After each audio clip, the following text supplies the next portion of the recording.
Hai teman-teman, balik lagi di Asizah.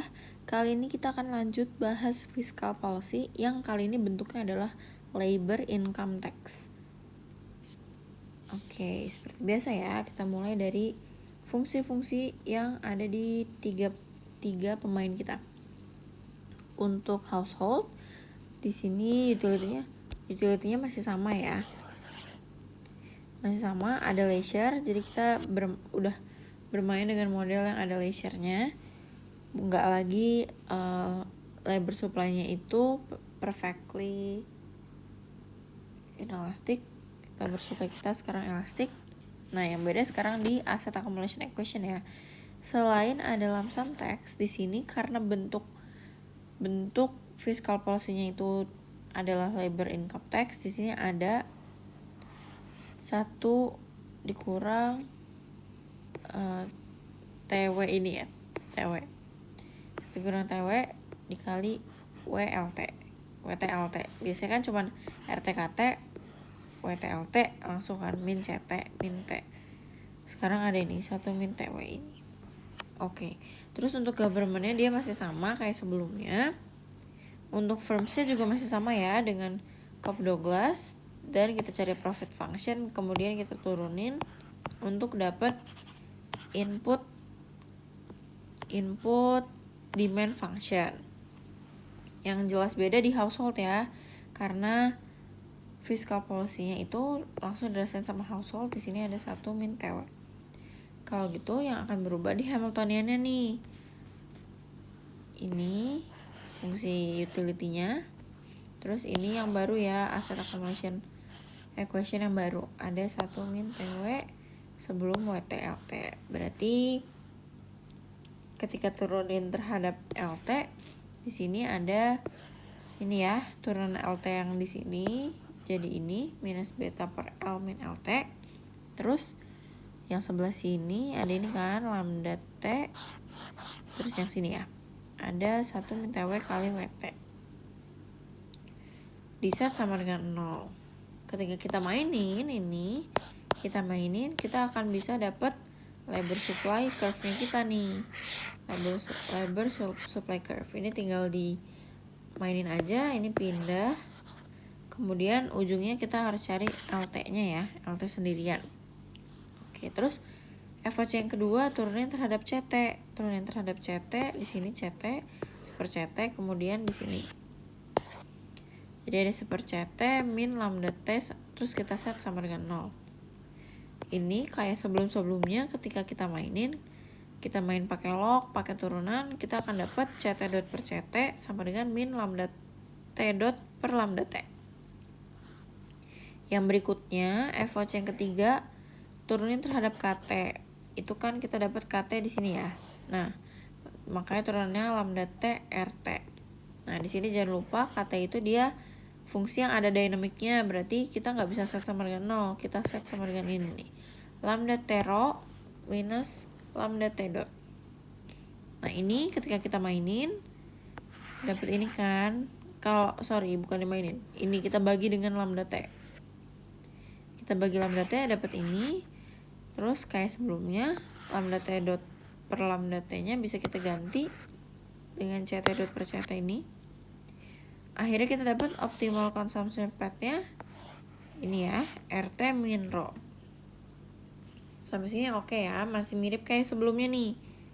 Yang jelas, yang bedanya cuma di sini, di asset accumulation function ada labor income tax. Akhirnya di labor supply-nya yang berubah ya, karena turunan terhadap LT. Labor supply-nya berubah. Oke, sekarang kita bahas untuk long run effect-nya dulu nih. Long run effect. Kita mau lihat ya, apa yang akan terjadi ketika ada perubahan si labor income tax itu. Seperti biasa kita harus siapin dulu untuk capital supply ya, supply capitalnya. Kita kan lihat dari consumption path, optimal consumption path kita dengan kondisi steady state ya, karena di long run CT dotnya sama dengan 0. Berarti kita dapat RT sama dengan rho gitu. RT sama dengan rho ini nunjukin kalau capital supply-nya itu perfectly elastic atau bentuknya horizontal. Ini ya, yang warna hijau.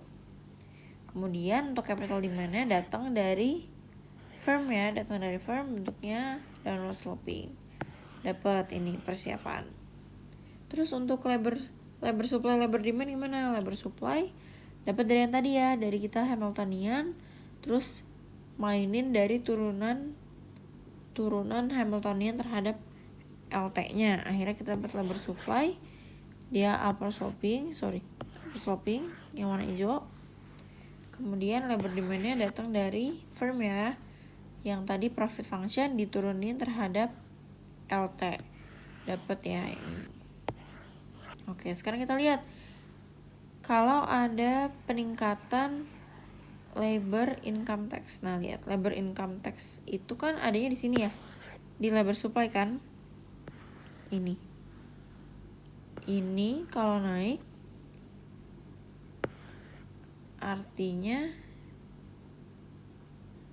ini kalau naik berarti yang ini makin kecil.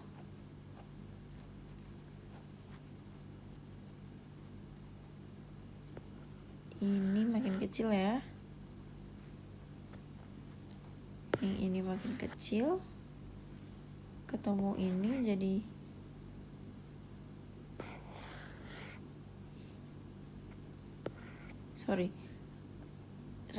ini kalau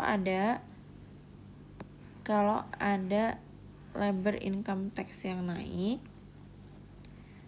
artinya dia akan ngaruh ke labor supply ini. Dilihat di sini, kalau ininya naik, maka si labor supply-nya bakal turun.